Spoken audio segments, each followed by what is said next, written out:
केंद्र से दोनों जगह से बोला गया है कि हम जब विषय प्रतिपादन कर, स्वाभाविक बात है, जीवन में हमने झेला तो हो सकता है वो थोड़ा सा बोलते बोलते आदमी के साथ आउट हो जाता है। हाँ यस, तो उसको अपने को थोड़ा सा वो पहले बता देंगे तो क्या अभी ये इसमें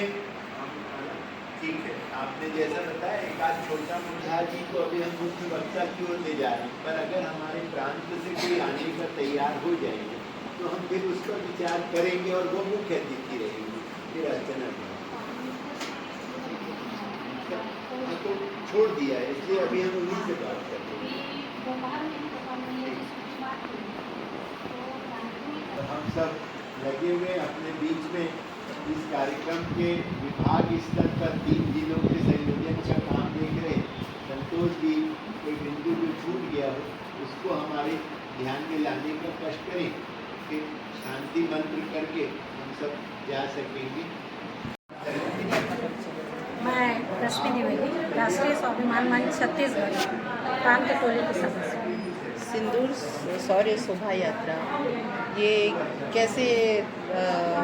आपके संघ के द्वारा किस तरह का संदेश देने के लिए रखा गया है? सिंदूर शौर्य शोभा यात्रा किसी एक संगठन का नहीं है, विभिन्न अनुषंगिक संगठन और विभिन्न ऐसे संगठन जो राष्ट्रीय चिंतन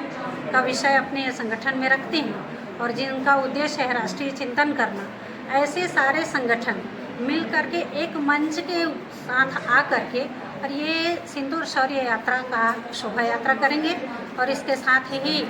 समापन हमारा आम सभा के रूप में होगा। और उस आम सभा में जो भारतीय सैन्य बल ने अपना शौर्य का प्रदर्शन 22 मिनट में किया है और जो हमारे साथ आ करके और पहलगाम में सिंदूर को मिटाने का कार्य किया माताओं के सामने में, उनसे अच्छी तरह से बदला लेने के लिए 22 मिनट में जो भारतीय सैन्य बल ने किया उस सभी को जनसामान्य तक के पहुंचाने के लिए इस शोभा यात्रा का और संचालन किया जा रहा है। और इस शोभा यात्रा के माध्यम से हम पूरे अखिल भारतीय स्तर पे भारत के एक एक जन सामान्य तक यह संदेश पहुंचाना चाहते हैं और अपने विरोधियों तक भी यह संदेश पहुंचाना चाहते हैं कि भारत के स्वाभिमान को ललकारने का दुस्साहस कोई ना करे। दीदी,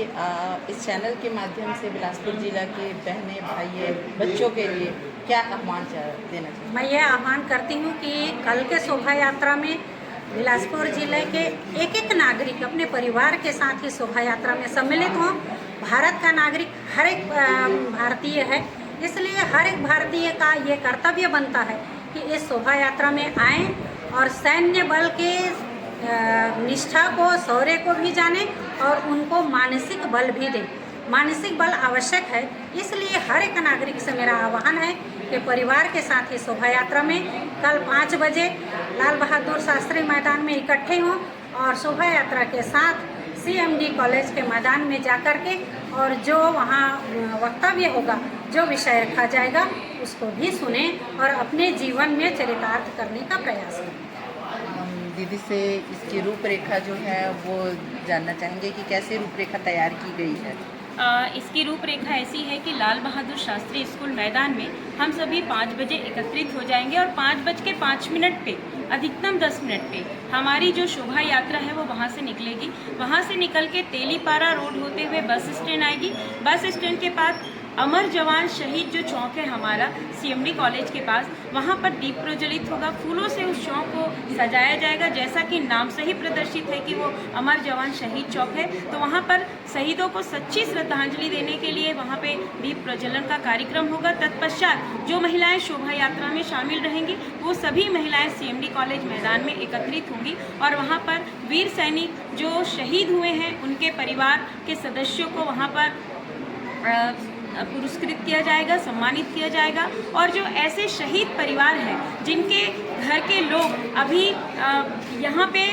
हमारे बीच में हैं, उनका मनोबल बढ़ाने के लिए भी हम उनको अपने साथ सादर आमंत्रित किए हैं। ऐसी हमारे इस कार्यक्रम की रूपरेखा है। मैं बिलासपुर ही नहीं बल्कि पूरे जिले की सभी माता बहनों एवं बच्चों से ये आग्रह करूंगी कि इस कार्यक्रम में अधिक से अधिक सम्मिलित होकर उन जवानों को जो हमारी देश की रक्षा कर रहे हैं, जिनके कारण हम आज सुरक्षित हैं, जिनकी वजह से हम सांस ले पा रहे हैं, स्वतंत्र सांस ले पा रहे हैं, ऐसे लोगों का मनोबल बढ़ाने के लिए कल के कार्यक्रम में अपनी सहभागिता सुनिश्चित करें। क्या समय निर्धारित किया है? समय हमारा 5 बजे से लेकर 7 बजे तक का कार्यक्रम है और 7 बजे तक हमारा कार्यक्रम समाप्त हो जाएगा और राष्ट्रगान से हमारा जो सभा है वो सभा हमारा राष्ट्रगान से प्रारंभ होगा और वंदे मातरम गीत से हमारे कार्यक्रम का समापन होगा।